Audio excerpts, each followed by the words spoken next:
আসসালামু আলাইকুম প্রিয় দর্শক, অন্য আলোচনায় আপনাদের সকলকে আমন্ত্রণ জানাচ্ছি। ভারতের ককরোচ জনতা পার্টি বা সিজেপি নামটা শুনেই হয়তো আপনার মনে হতে পারে এটি কোনো পেস্ট কন্ট্রোল কোম্পানির বিজ্ঞাপন, কিন্তু না, এটি ভারতের বর্তমান রাজনৈতিক প্রেক্ষাপটে এখন সব থেকে বড় মাথা ব্যথার কারণ হয়ে দাঁড়াচ্ছে কিনা সে প্রশ্ন বড় বড় করে আলোচনা হচ্ছে। গত 15ই মে ভারতের সুপ্রিম কোর্টে যখন গুরুত্বপূর্ণ মামলা শুনানি চলছিল, তখন কে জানতো যে একটি মাত্র শব্দ দেশের রাজনীতিতে ভূমিকম্প এনে ফেলবে। প্রধান বিচারপতি সূর্যকান্ত এক শুনানির সময় বেকার যুবকদের আরশোলা বা ককরোচ এবং সমাজের পরজীবী বা প্যারাসাইট বলে মন্তব্য করেছিলেন। আর সেই মন্তব্য বারুদের স্তূপে আগুনের ফুলকি হয়ে পড়লো। জন্ম হলো ভারতের সবচেয়ে আজব অথচ শক্তিশালী রাজনৈতিক আন্দোলন ককরোচ জনতা পার্টি। আসলে এমন একটি জীব যা চরম বৈরী পরিবেশও টিকে থাকতে পারে, তেমনি ভারতীয় এই ডিজিটাল দুনিয়ার আন্দোলনকেও দমাতে গিয়েও দমানো যাচ্ছে না। এই আরশোলা পার্টিকে ঘিরে এখন দেখা দিচ্ছে বিতর্ক। যারা এর সমর্থক তারা বলছেন, যারা ভাবতেন ভারতের তরুণ প্রজন্ম শুধু রিলস বানানো আর ওটিটি প্ল্যাটফর্মে পড়ে থাকে, তাদের জন্য এটি একটি বড় সড়ো ডিজিটাল চপেটাঘাত। কিন্তু এই ডিজিটাল সুনামিকে অনেকেই সহজ আর সিম্পল ভাবে দেখতে চান না, কারণ এরই মধ্যে ভারতের পাশের 3টি দেশে রাজনৈতিক সুনামি ঘটে গেছে, যার পেছনে ডিপ স্টেটের বড় সড়ো ভূমিকা আছে সেটি এখন ওপেন সিক্রেট। ককরোচ পার্টির যে মূল খেলোয়াড়, তিনি আম আদমি পার্টির সাথে আগেই কাজ করেছেন, পড়াশোনা করেন আমেরিকাতে, তাই দুয়ে দুয়ে 4 মিলে অনেকেই অভিযোগ করছেন জর্জ সরোসের মতো ডিপ স্টেটের লোকজন এর পেছনে অর্থ ঢালছে ভারতের অবস্থা হয় বাংলাদেশের মতো নয়তো নেপালের মতো করার জন্য। আবার দেখা যাচ্ছে ককরোচ জনতা পার্টির ফলোয়ারদের অনেক অ্যাকাউন্টই বাংলাদেশি ও পাকিস্তানি। বিশেষ করে 2029 সালের নির্বাচনের আগে নরেন্দ্র মোদী আর অমিত শাহর অবস্থান নড়বড়ে করে দিতে চায় ডিপ স্টেট।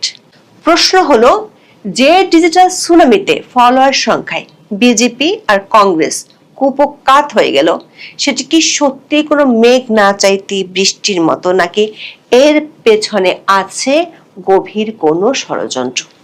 বিস্তারিত জানতে চলুন যাওয়া যাক বিশ্লেষণে।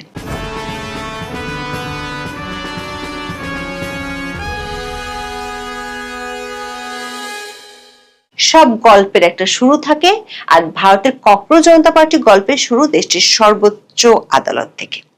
2026 সালের মে মাসে ভারতের প্রধান বিচারপতি সূর্যকান্ত একটি শুনানির সময় মন্তব্য করেন, দেশটির বেকার যুবকরা এখন ককরোচ বা আরশোলার মতো হয়ে গেছে, যারা কাজ না পেয়ে সোশ্যাল মিডিয়া ও আরটিআই অ্যাক্টিভিস্ট হয়ে সিস্টেমের উপর হামলা চালাচ্ছে। প্রধান বিচারপতির মন্তব্যের ঠিক পরদিনই, অর্থাৎ গত 16ই মে, বোস্টন ইউনিভার্সিটির জনসংযোগের শিক্ষার্থী এবং রাজনৈতিক প্রচার কৌশলবিদ অভিজিৎ দীপক সামাজিক যোগাযোগ মাধ্যমে এক্সে একটি ব্যঙ্গাত্মক গুগল ফর্ম প্রকাশ করেন। তিনি ঘোষণা করেন, দেশের সমস্ত আরশোলাদের একতাবদ্ধ করার জন্য একটি নতুন রাজনৈতিক প্ল্যাটফর্মের জন্ম দেওয়া হয়েছে, যার নাম ককরোচ জনতা পার্টি। এর অফিসিয়াল স্লোগান হলো voice of the lazy and unemployed, বা অলস ও বেকারদের কণ্ঠস্বর। সিজিপিতে যোগদানের জন্য 4 দফা যোগ্যতাও ঠিক করে দেওয়া হয়। প্রথম শর্তটি হলো, এই পার্টিতে যোগ দিতে হলে আপনাকে অবশ্যই বেকার হতে হবে, তা সে রাষ্ট্রীয় অব্যবস্থাপনার কারণে হোক, নিজস্ব পছন্দে হোক, কিংবা কোনো বিশেষ আদর্শগত কারণে হোক। অর্থাৎ বেকার ছাড়া এই পার্টিতে কেউ যোগ দিতে পারবে না। দ্বিতীয় শর্ত হলো, শারীরিকভাবে তাকে অলস হতে হবে, কিন্তু অলস হলো মস্তিষ্ক সার্বক্ষণিকভাবে দেশের অন্যায় ও অসঙ্গতির বিরুদ্ধে চিন্তা করতে থাকবে। 3 নম্বর শর্ত হলো, আবেদনকারীকে হতে হবে ক্রনিক্যালি অনলাইন বা সার্বক্ষণিক ইন্টারনেট ব্যবহারকারী, যার অর্থ বাথরুমের বিরতি সহ দিনে কমপক্ষে 11 ঘন্টা ইন্টারনেটে সক্রিয় থাকতে হবে। সবশেষ শর্ত হলো, আবেদনকারীর মধ্যে থাকতে হবে পেশাদার আর্তনাদ বা সমাজ মাধ্যমে যে কোনো জ্বলন্ত ইস্যুতে অত্যন্ত তীক্ষ্ণ, সৎ এবং অর্থপূর্ণভাবে ক্ষোভ প্রকাশের যোগ্যতা। উন্মাদনা এতটাই তীব্র ছিল যে মাত্র 48 ঘন্টার মধ্যে 40,000-এর বেশি তরুণ এই সদস্য পদের জন্য আবেদন করে এবং কয়েকদিনের মধ্যে এই সংখ্যা 6 লাখের মাইলফলক ছুঁয়ে ফেলে। প্রধান বিচারপতি সূর্যকান্ত 16 মে একটি ব্যাখ্যা দিয়ে বলেন, তার মন্তব্যটি সংবাদ মাধ্যমে ভুলভাবে উদ্ধৃত করা হয়েছে এবং তিনি মূলত ভিউ বা পরিচিতি পাওয়ার উদ্দেশ্যে ভুয়া ডিগ্রি নিয়ে পেশায় প্রবেশ করার চক্রকে উদ্দেশ্য করেছিলেন, দেশের প্রতিভাবান তরুণ সমাজকে নয়। তবে ততক্ষণে মিমের চাকা ঘুরতে শুরু করেছে। ককরোচ জনতা পার্টির অবিশ্বাস্য উত্থানের নেপথ্যে যিনি রয়েছেন তিনি হলেন 30 বছর বয়সী তরুণ অভিজিৎ দীপক। তিনি মূলত মহারাষ্ট্রের ছত্রপতি সম্ভাজিনগরের একটি মধ্যবিত্ত পরিবারের সন্তান এবং বর্তমানে মার্কিন যুক্তরাষ্ট্রের বোস্টন ইউনিভার্সিটিতে জনসংযোগ ও গণমাধ্যম বিষয়ে মাস্টার্স পাশ করেছেন। তবে রাজনৈতিক রণকৌশলের ময়দানে তিনি একেবারে আনকোড়া নন। 2020 থেকে 2023 সালের মধ্যে তিনি ভারতের রাজনৈতিক দল আম আদমি পার্টির সামাজিক যোগাযোগ মাধ্যমে দলের সক্রিয় প্রচার কৌশলী হিসেবে কাজ করেছেন। অভিজিৎ দীপক দাবি করেছেন সিজেপি কোনো ঐতিহ্যগত রাজনৈতিক দল হতে চায় না, বরং এটি একটি রাজনৈতিক ব্যঙ্গ ও অসন্তোষ প্রকাশের প্ল্যাটফর্ম, যা কৃত্রিম বুদ্ধিমত্তা বা এআই প্রযুক্তির সাহায্যে মাত্র 24 ঘন্টায় দাঁড় করানো হয়েছে। তবে ভারতের ছত্তিশগড়ের এম মুফাসসির এবং হরিয়ানার রোহিতকে জেলা পরিষদ সদস্য জয়দেব ডাগরের মতো স্থানীয় তরুণ নেতারা এই ব্যঙ্গাত্মক আন্দোলনকে মাঠ পর্যায়ে নিয়ে যাচ্ছেন। মে মাসে ভারতের ট্রেডমার্ক রেজিস্ট্রির পাবলিক পোর্টালে ককরোচ জনতা পার্টি নামে দুটি স্বাধীন ট্রেডমার্ক আবেদন জমা পড়েছে। দর্শক, সিজিপির উত্থান কোনো সাধারণ ফেসবুক গ্রুপের মতো ছিল না, এটি ছিল এক ডিজিটাল সুনামি। প্রধান বিচারপতির মন্তব্যের পর 16 মে অভিজিৎ দীপক এক্স হ্যান্ডেলে একটি কৌতুকপূর্ণ পোস্ট করেন। লেখেন, যদি সব আরশোলা একজোট হয় তবে কি হবে? মজার ছলে শুরু হওয়া এই ভাবনা 4 দিনের মধ্যে ভারতের রাজনীতিতে ভূমিকম্প এনে দিল। প্রতিষ্ঠিত রাজনৈতিক দলগুলো যেখানে দশকের পর দশক ধরে কোটি কোটি রুপি খরচ করে বিশালাকার আইটি সেল গড়ে তুলেছে, সেখানে সিজিপি মাত্র 5 দিনে ভারতের রাজনৈতিক ইতিহাসের সবচেয়ে বড় ডিজিটাল ঝড় তুলেছে। ইনস্টাগ্রামে ককরোচ জনতা পার্টির অফিসিয়াল হ্যান্ডেলটি মাত্র 5 দিনে 15 মিলিয়ন বা 1.5 কোটির বেশি ফলোয়ার সংগ্রহ করে রেকর্ড করেছে, যা পরবর্তীতে 19 মিলিয়নে গিয়ে ঠেকেছে। এই সংখ্যাটি ভারতের ক্ষমতাসীন দল বিজেপি এবং অন্যতম প্রাচীন দল কংগ্রেসের ইনস্টাগ্রাম ফলোয়ারের সংখ্যার চেয়ে অনেক বেশি। দেখা যাচ্ছে বিজেপির ফলোয়ার সংখ্যা 88 লাখ আর বিরোধী দল কংগ্রেসের 1,33 লাখ। ভারতের তরুণরা এখন এআই দিয়ে তৈরি আরশোলার পোস্টার শেয়ার করছে, আরশোলার কস্টিউম পরে যমুনা নদী পরিষ্কার করছে, এমনকি গাড়িতে সিজিপির স্টিকারও লাগাতে শুরু করেছে। রাজনীতি মাঠের সমাজবাদী পার্টির প্রধান অখিলেশ যাদব সামাজিক মাধ্যমে পোস্ট করে লিখেছেন, বিজেপি বনাম সিজেপি, যা মুহূর্তের মধ্যে ভাইরাল হয়ে যায়। আম আদমি পার্টির নেতা মনীষ সিসোদিয়া একটি ভিডিও বার্তায় বলেন যে কুমির আর আরশোলার লড়াইয়ে তিনি গর্বের সাথে আরশোলাদের পাশে দাঁড়াতে চান। তৃণমূল কংগ্রেসের সাংসদ মহুয়া মৈত্র রসিকতা করে বলেন, তিনি অ্যান্টি ন্যাশনাল পার্টির কার্ডধারী সদস্য হওয়া সত্ত্বেও ককরোচ জনতা পার্টিতে যোগ দিতে চান। ককরোচ জনতা পার্টি কেবল মিম বানানোর জন্য আসেনি, তারা একটি 5 দফা ইশতেহার পেশ করেছে যা রীতিমতো বৈপ্লবিক। এই দফাগুলো হলো বিচারকদের অবসরের পর কোনো সরাসরি পদ নয়, বিশেষ করে সিজিআইদের রাজ্যসভার আসন দেওয়া যাবে না। 2, যদি ভোটার লিস্ট থেকে কোনো বৈধ ভোটারের নাম কাটা হয় তবে নির্বাচন কমিশনের সদস্যদের ইউএপি এর ধারায় গ্রেফতার করতে হবে। 3, সংসদে এবং মন্ত্রিসভায় নারীদের জন্য 50% আসন সংরক্ষণ করতে হবে। বড় কর্পোরেটদের দ্বারা নিয়ন্ত্রিত মিডিয়া হাউসের লাইসেন্স বাতিল এবং প্রভাবশালী অ্যাঙ্করদের তদন্তের আওতায় আনতে হবে। 4, কোন বিধায়ক বা সাংসদ দল পরিবর্তন করলে তাকে 20 বছরের জন্য রাজনীতি থেকে বহিষ্কার করা হবে। সবশেষ, নেট পরীক্ষার দুর্নীতি রোধ এবং শিক্ষামন্ত্রীর পদত্যাগ দাবি। দর্শক, এই আন্দোলনের উত্থান নিয়ে এখন ভারত জুড়ে চলছে বিতর্ক। আমাদের মুদ্রার 2 পিঠই দেখা জরুরি। এই আন্দোলনটি কি নিছক তরুণদের মনের জ্বালা, নাকি এর পেছনে অন্য কোনো বড় শক্তির হাত রয়েছে? বিশ্লেষকদের একাংশ মনে করেন এটি ভারতের তরুণ প্রজন্মের পুঞ্জীভূত ক্ষোভের বহিঃপ্রকাশ। পেপার লিকের কারণে যখন লাখ লাখ শিক্ষার্থীর ভবিষ্যৎ অন্ধকার হয়ে যায়, তখন সিস্টেমের প্রতি এই অশ্রদ্ধা স্বাভাবিক। ভারতের স্নাতক ডিগ্রিধারীদের মধ্যে বেকারত্বের হার 29.1%, যা সাধারণ অশিক্ষিত বেকারদের চেয়ে 9 গুণ বেশি। সিজিপির জন্মের ঠিক আগেই নেট ইউজি পরীক্ষার প্রশ্ন ফাঁস নিয়ে 2.5 কোটি ছাত্রছাত্রীর ভবিষ্যৎ অনিশ্চিত হয়ে পড়েছিল। হ্যাঁ মে হু ককরোচ গানটিকে ছাত্ররা রাজপথে নেমে আসে। এসব কারণে ককরোচ দলের সমর্থকরা মনে করেন ককরোচ জনতা পার্টি কোনো একক নেতার উপর নির্ভরশীল নয়, এটি একটি ফেসলেস ম্যাস মুভমেন্ট বা মুখবিহীন জন আন্দোলন। তারা রাজপথে নেমে দাঙ্গা করার বদলে ডিজিটাল স্পেসে সরকারকে জবাবদিহিতার কাঠগড়ায় তুলছে। অন্যদিকে ককরোচ জনতা পার্টির বিরোধীরা এবং অনেক কনস্পিরেসি থিওরিস্ট কিছু গুরুতর প্রশ্ন তুলেছেন। তাদের দাবি এটি আসলে ভারতের স্থিতিশীলতা নষ্ট করার জন্য একটি বিদেশি ষড়যন্ত্র। তাদের যুক্তি হলো আন্দোলনের মূল কাণ্ডারি অভিজিৎ দীপক আমেরিকায় বসে আছেন এবং তিনি আগে আম আদমি পার্টির সাথে যুক্ত ছিলেন। তার মানে দলের প্রতিষ্ঠাতা আমেরিকায় বসে রিমোট কন্ট্রোলে ভারত কাঁপানোর চেষ্টা করছেন। কেন? যেমনটা বাংলাদেশের জুলাই আন্দোলনে মোহাম্মদ ইউনূস সহ বিদেশে বসে অনেকেই করেছিলেন।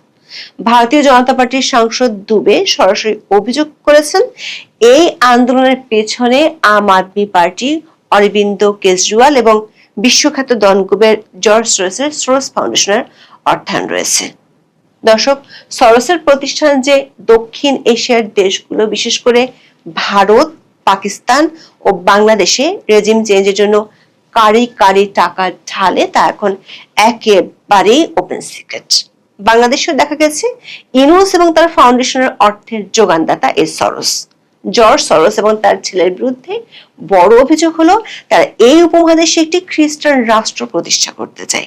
ভারতীয় গোয়েন্দা সংস্থা আইবি এর মতে এই হ্যান্ডেলটি দেশের জাতীয় নিরাপত্তার জন্য হুমকি এবং এটি দেশের সার্বভৌমত্বের উপর আঘাত হানতে পারে। অনেকেই মনে করেন এটি নেপাল, বাংলাদেশ বা শ্রীলঙ্কার মতো ভারতের সরকারকে অস্থিতিশীল করার জন্য আমেরিকার ডিপ স্টেটের একটি চাল। আরেকটি গুরুতর প্রশ্ন উঠেছে, সেটি হলো মাত্র কয়েকদিনে এত ফলোয়ার হওয়া কি আদৌ সম্ভব? সমালোচকদের মতে সিজিপি এর ফলোয়ারদের তালিকায় পাকিস্তান ও বাংলাদেশের প্রচুর সন্দেহজনক অ্যাকাউন্ট দেখা গেছে। মানে বাংলাদেশ ও পাকিস্তান থেকে বট বাহিনী সিজিপির ফলোয়ার বাড়াচ্ছে। বিজেপির সমর্থকরা বলছেন এই আন্দোলন কেবল বিজেপিকে টার্গেট করছে, অন্য কোনো বিরোধী দলের সমালোচনা করছে না। বিশেষ করে প্রতিষ্ঠাতা অভিজিৎ দীপক অতীতে আম আদমি পার্টির আইটি সেলে কাজ করেছেন এবং মনীষ সিসোদিয়ার ঘনিষ্ঠ ছিলেন। বিশ্লেষকদের মতে ভারতে যা ঘটেছে তা আসলে গত বছর নেপালে ঘটা জেনজি আন্দোলনের একটি উন্নত সংস্করণ। নেপালের তরুণরা টিকটক এবং ডিসকর্ড ব্যবহার করে সেখানকার সরকারকে পদত্যাগ করতে বাধ্য করেছিল। ভারতেও ডিজিটাল পলিটিক্স বা মিম পলিটিক্স এখন মেইন স্ট্রিম হয়ে উঠেছে। ন্যাশনাল প্যারাসাইটিক ফ্রন্ট বা এনপিএফ নামে একটি পাল্টা ব্যঙ্গাত্মক গোষ্ঠী তৈরি হয়েছে, যারা সিজিপির বিপরীতে দাঁড়িয়ে মিম যুদ্ধ শুরু করেছে।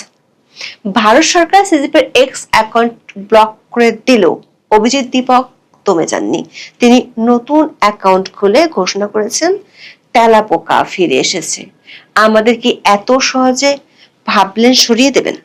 ককরোচদের একটি বিশেষ বৈশিষ্ট্য হলো একটি মারলে 5টি বেরিয়ে আসে, আর তারা পারমাণবিক বিস্ফোরণেও টিকে থাকতে পারে।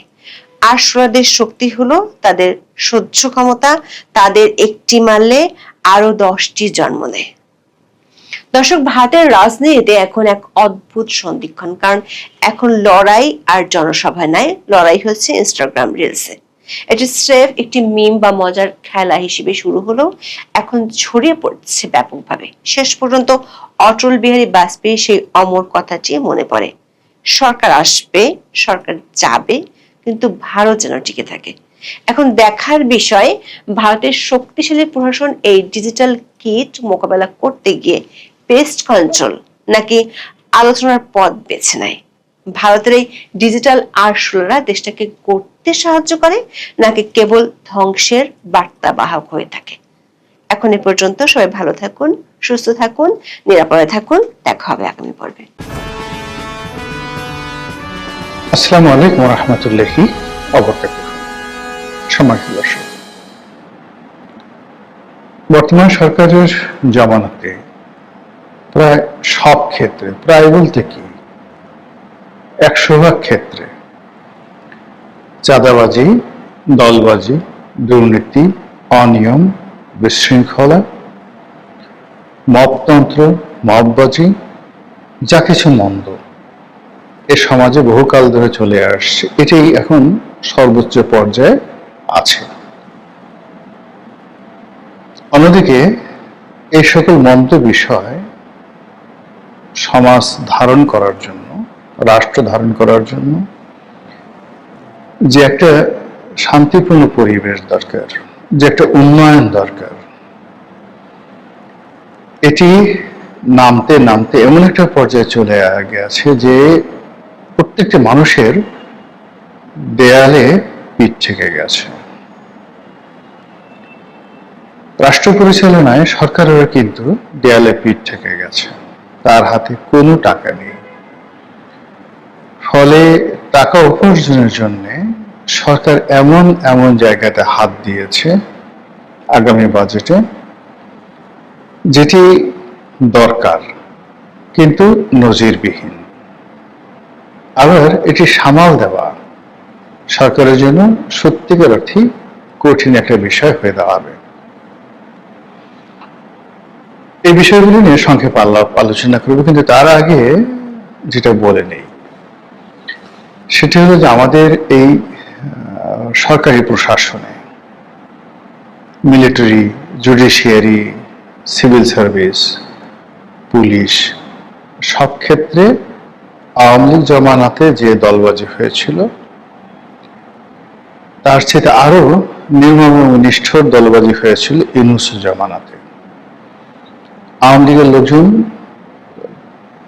অনেকে দূরে সরে গেছে, অনেকে ঘুমটা পড়েছিল, অনেকে গুপ্ত হয়ে গিয়েছিল এবং অনেককে চাকরি থেকে বাদ দিয়ে দেওয়া হয়েছে। ফলে এই বিশাল যে শূন্যতা, সেই শূন্যতার জায়গাগুলো নিয়ে জামাত, এনসিপি টানাটানি করেছে। এরপর কিছু কিছু পদ পদবি রীতিমতো যাকে বলা হয় টেন্ডার হয়েছে। এই পদে যাওয়ার জন্য আসলে কে কত যোগ্য, কে কত টাকা দিতে পারে, আর কে কত লবি মেনটেন করতে পারে, এইভাবে অতি আশ্চর্যজনক কিছু নিয়োগ হয়েছে, যেখানে দেখা গেছে যে আওয়ামী লীগ করে, দুর্নীতিবাজ, কিন্তু ক্ষমতায় টিকে গেছে। আবার আওয়ামী লীগ করে না, ভালো কর্মকর্তা, কিন্তু এই যে একটা উত্থান পতন, সেই উত্থান পতনের মধ্যে অনেকে চাকরি থেকে বাদ পড়েছেন। এর ফলে কি হলো, পুরো প্রশাসন যন্ত্রে যে গতি থাকা দরকার, স্বচ্ছতা থাকা দরকার, ধারাবাহিকতা থাকা দরকার এবং জনগণকে সেবা দেওয়ার জন্য রাষ্ট্রযন্ত্র যেভাবে কাজ করবে সেটা একেবারে মুখ থুবড়ে পড়েছে। ফলে যে যত বড়ই গাল ভরা গল্প করুক না কেন, কোন সরকারি অফিসে গিয়ে জনগণ সেবা পাচ্ছে না, আর জনগণ যখন সেবা পাচ্ছে না, সেখান থেকে সরকারের যে রেভিনিউ কালেকশন সেটা মারাত্মকভাবে সেখানে অবদমিত হয়েছে। জনরোষ কোন পর্যায়ে পৌঁছে গেছে যে ভ্যাট আদায় করার জন্য কর্মকর্তারা মাঠে যাচ্ছেন। এমনি এক কর্মকর্তা গেছেন যিনি আসলে আসল কর্মকর্তা না, ভুয়া কর্মকর্তা, কিন্তু পাবলিক তাকে ধরে বেদম পিটিয়েছে। এরপরে যেভাবে পুলিশকে টানিয়ে রাখা হয়েছিল সেইভাবে তাকে টানিয়ে রাখা হয়েছে, মেরে তার গালের যে মানচিত্র, সেই মানচিত্র পাল্টে দেওয়া হয়েছে। সরকার সম্মান বাঁচানোর জন্য বলছে এটি ভুয়া, মানে ভ্যাট কর্মকর্তা, কিন্তু ভুয়া ভ্যাট কর্মকর্তা না হয়ে যদি ওই বাজারে অরিজিনাল ভ্যাট কর্মকর্তা হতো, তাহলে ভ্যাট কর্মকর্তাদের সম্পর্কে জনরোষ যে পর্যায়ে গেছে, পরিস্থিতি এর বাইরে যেত না। এভাবে আয়কর বিভাগ, এভাবে কাস্টমস, এভাবে পুলিশ, সব ক্ষেত্রে যখন মানুষের যে রাগ, ক্রোধ ওই পর্যায়ে চলে আসবে, তখন এই রাষ্ট্র চালানোর ক্ষমতা সরকারের থাকবে না। এই জিনিসগুলো তৈরি হয়েছে মূলত দলবাজির কারণে, শূন্যতার কারণে, এবং এটা ধারাবাহিকভাবে কাউকে দায়ী করা যাবে না। অর্থাৎ অতীতে যারা করেছে, পরবর্তীতে যারা এসেছে, তারা তাদের দলবাজি না কমিয়ে বরং বাড়িয়ে দিয়েছে। আপনাদের মনে আছে যে 2001 থেকে 2006 পর্যন্ত একটি সরকার চলেছিল, বিএনপির সরকার। আজকের দেশে যা কিছু অন্যায় ঠিক ওই সময়টাতে শুরু হয়েছিল। এই যে আন্ডারওয়ার্ল্ড, সেই সময় কালা জাহাঙ্গীর, সেই সময়ের অন্য যে সকল, সেই যে ডাকাত শহীদ, তারপরে শেষে ডেভিড, অন্যান্য যারা খুব কুখ্যাত দস্যু এবং কুখ্যাত আন্ডারওয়ার্ল্ডের ডন ছিলেন, তারা নামে বেনামে আবার এই সময় ফিরে এসেছে। যদিও শেখ হাসিনার জমানাতে এই ডনগিরিটা ছিল না, চাঁদাবাজি ছিল, কিন্তু সংঘবদ্ধ সিন্ডিকেটের মাধ্যমে ডনগিরি ছিল না, এই ডনগিরি চলে এসেছে।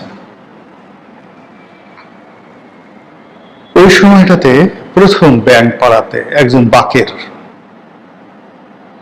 নামে একজন সেই সিবিআই নেতা তৈরি হয়েছিল। সমস্ত ব্যাংক পাড়াতে তার দাপটে কে এমডি, কে চেয়ারম্যান, কে কি ডাজ নট ম্যাটার, বাকের যা বলবে তাই হবে। সেই বাকের মরে গেছে, কিন্তু এখন হাজার বাকের পুরো আর্থিক খাতে দানব হয়ে দেখা দিয়েছে। কোন একটা ব্যাংকের হয়তো সিবিআই কর্মকর্তা, সরকারি ব্যাংকের বা ডিএমডি বা জিএম, যে কোনো একজন রাজনৈতিক পরিচয় নিয়ে ওই সেই এক একটা ব্যাংকে বাকের ভাই হয়ে পুরো আর্থিক খাতকে তছনছ করে দিচ্ছে। এবং সেখানে এই শেখ হাসিনার পতনের পর থেকে ইউনূস জমানাতে যে মব হয়েছে, সেই মব এখন আরো বেড়ে গেছে। নিয়োগ, বদলি, প্রমোশন, সব ক্ষেত্রে প্রথমত টাকা, দ্বিতীয়ত অযোগ্যতা, তৃতীয়ত আনুগত্য। এই জিনিসগুলো না থাকলে কোনো কর্মকর্তা সামনে এগোতে পারছেন না পুরো আর্থিক সেক্টরে, ব্যাংক এবং বিমাতে। ফলে যা হওয়ার তাই হচ্ছে।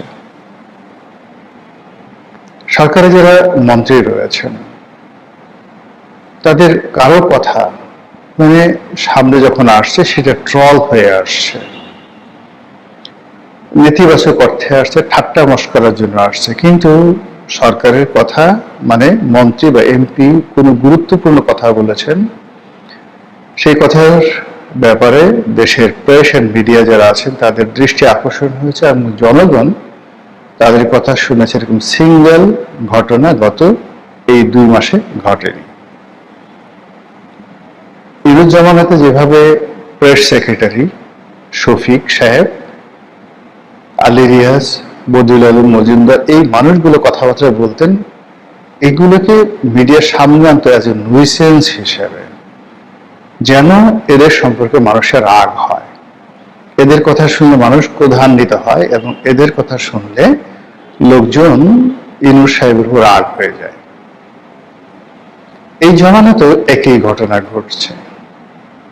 মন্ত্রী, এমপি থেকে শুরু করে সবার কথাবার্তা এমন ভাবে উপস্থাপন করা হচ্ছে মূলধারার গণমাধ্যমে এবং সোশ্যাল মিডিয়াতে, কখনো উলঙ্গ ভাবে, কখনো খুব ইন্টেলেকচুয়ালি, খুব কৌশলে এদেরকে এমন ভাবে তুলে ধরা হচ্ছে যেগুলো আলটিমেটলি ট্রলের শিকার হচ্ছে। এবং সরকার যে একটা বোগাস, সরকার যে একটা ফাঁপা বেলুন, তার যে কোনো ক্ষমতা নেই, এবং সরকারে যারা কর্তা ব্যক্তি তারা যে যোগ্যতম নয়, সেই জিনিসগুলো ফুটে উঠেছে।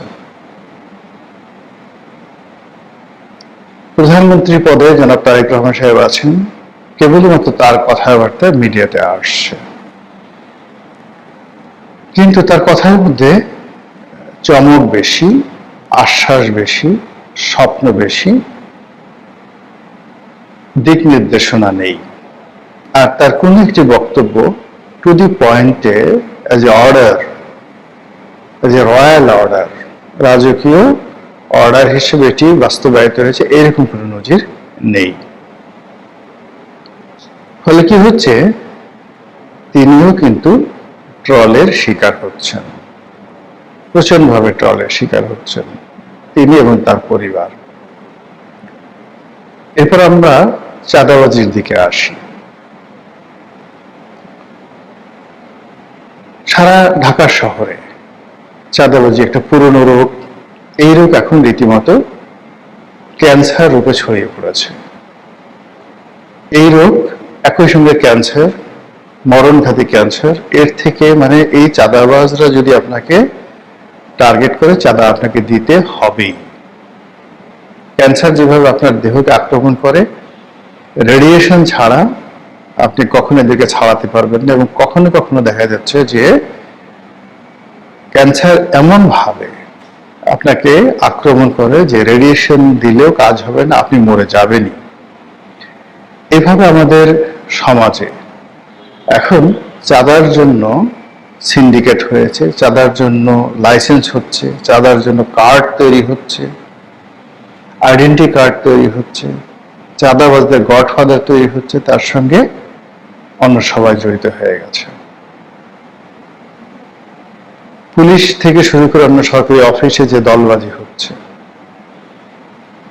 একজন পুলিশ কর্মকর্তা ডিআইজি র্যাঙ্কের, ঢাকার ডিআইজি, তার যে বক্তব্য, সেই বক্তব্য ইতিপূর্বে কখনো এরশাদের আমলে কিংবা আগের বিএনপি আমলে কিংবা শেখ হাসিনার জমানাতে এই ধরনের কথা একেবারে একটা ওসিও বলেনি, একটা কনস্টেবল এমনকি একটা চৌকিদারও বলেনি। জয় বাংলা, জয় বঙ্গবন্ধু, বাংলাদেশ জিন্দাবাদ, নারায়ে তাকবীর, আল্লাহু আকবার, আমি জামাতের কর্মী ছিলাম, আমি বিএনপির কর্মী ছিলাম, আমি আওয়ামী লীগের কর্মী ছিলাম, এই কথা এই প্রথম একজন ডিআইজি, ধরে নেওয়া হয় তিনি আইজি হবেন, তেয়ার মধ্যে বের হলো। ইট মিনস তেলবাজি, দলবাজি এটি এখন এমন একটা পর্যায়ে পৌঁছে গেছে, সবাই মনে করছে এটা করা ছাড়া তাদের ভাগ্যে প্রমোশন জুটবে না, তাদের চাকরি থাকবে না। তাদের মালিক এবং মালিকিন যারা আছেন, প্রভু যারা আছেন, বা তাদের যাকে বলা হয় নিজেদেরকে মানে যারা কৃতদাস মনে করেন, সেই কৃতদাসী যারা মাস্টার, সেই মাস্টার যারা আছেন, তারা মনে করছেন যে এখানে যোগ্যতার বিষয় না, যে যত পারো তেল মারো, নির্ভয়ে, নিশ্চিন্তে, নির্ভাবনায় যত তেল মারবে তত বেশি সফলতা পাবে। এই 2 মাসে তেলে তেলে সয়লাভ হয়ে গেছে সবকিছু। এরপর আপনি আসেন যে চাঁদাবাজি গেল, তেলবাজি গেল, দলবাজি গেল, এরপর হলো নীতি এবং নৈতিকতা। নীতি এবং নৈতিকতার যে জায়গাগুলো রাষ্ট্রে থাকে, সেই জায়গাগুলো একটিও পুনর্গঠিত হয়নি। দুর্নীতি দমন কমিশন, মানবাধিকার কমিশন থেকে শুরু করে আরো যা কিছু রয়েছে, সংবাদপত্র জগৎ, মানে এই সংবাদপত্র জগতে একটা সময় ধরেন শ্যামল দত্ত, মোজামেল বাবু, ফরজেনা রূপা, মুন্নি সাহা, এরকম অনেকে প্রধানমন্ত্রীর দপ্তরে গিয়ে তারা দালালি করতেন এবং এগুলো নিয়ে আমরা ট্রল করতাম। এখন আসলে এমন সব বুড়া বুড়া মানুষ, বয়স্ক মানুষ, এক পা কবরে এক পা বাইরে, সেই মানুষগুলো সাংবাদিকতার নামে এমন সব দালালি করছে, এমন সব ব্যবসা বাণিজ্য করছে, টাকা, ক্ষমতা, নারী, লোভ নিয়ে এমন সব বিশ্রী সব কাণ্ড করছে, এগুলো দেখা যায় না। এবং এদের এই কর্মে পুরো সংবাদপত্র জগতে অভিশাপ অনিবার্য, কোনো সন্দেহ নেই। এত উঁচু পর্যায়ের দালাল আমাদের দেশে কখনো ছিল না। একেবারে যাকে বলা হয় যে মানুষগুলো মানে দালালি করবে, এরকম কল্পনাও 3 মাস আগে যারাদের করা যেত না, এখন তারা দালালি শুধু নয়, মালিকের জুতো চাটা শুধু নয়, মালিককে বলে যে আপনি ওই জুতোয় যত ময়লা লাগাবেন আমার চাটতে তত সুবিধা হবে, এই পর্যায়ে নড়াচড়া করছে। দেশ এবং বিদেশে যে সকল চিহ্নিত দুর্নীতিবাজ সংবাদপত্র জগতের, যাদের কর্মজীবন শুরু হয়েছিল 500 টাকা ঘুষ দিয়ে, যারা চাকরি করতেন বিভিন্ন জায়গাতে, বেতন পেতেন 5,000 টাকা, কিন্তু 50,000 টাকা ঘুষ দুর্নীতি করে বিভিন্ন কোম্পানি থেকে যারা মাসোহারা নিতেন, ধরেন সেই 2001-2 সনে সেই লোকগুলো আবার ফিরে এসেছে প্রত্যেকটা মন্ত্রীর দপ্তরে, প্রধানমন্ত্রীর দপ্তরে, তাদের অবাধ বিচরণ। এবং এই যে ইসলামী ব্যাংকে বা ইসলামী ব্যাংকগুলোতে এখন যা কিছু হচ্ছে, কয়েকটি পত্রিকায় ইতিবাচক নেতিবাচক লেখালেখি হচ্ছে, কেউ এসএলএমের পক্ষে, কেউ এসএলএমের বিপক্ষে। এবং এইগুলোতে এই দুর্নীতিবাজ সিন্ডিকেট, যাদের সঙ্গে সরাসরি ক্ষমতার কেন্দ্রের একটা সম্পর্ক আছে, এরকম দুর্নাম আছে, তারা ছড়িয়ে পড়েছে। ফলে দুঃখ ভারাক্রান্ত হৃদয়ে বলতে হচ্ছে, পরিস্থিতি ক্রমশ খারাপ হচ্ছে, জঘন্য হচ্ছে। আর এই জঘন্য পরিস্থিতি দিয়ে সরকারের যে ন্যূনতম লাভ হবে না, বরং আরো বহু দায়, বহু দেনা সরকারকে শোধ করতে হবে, সেরকম একটা পরিবেশ পরিস্থিতি এই মুহূর্তে অবশ্যম্ভাবী হয়ে পড়েছে। মহান আল্লাহ আমাদের সবাইকে হেদায়েত দান করুন, হেফাজত করুন। আসসালামু আলাইকুম ওয়া রাহমাতুল্লাহি ওয়া বারাকাতুহু।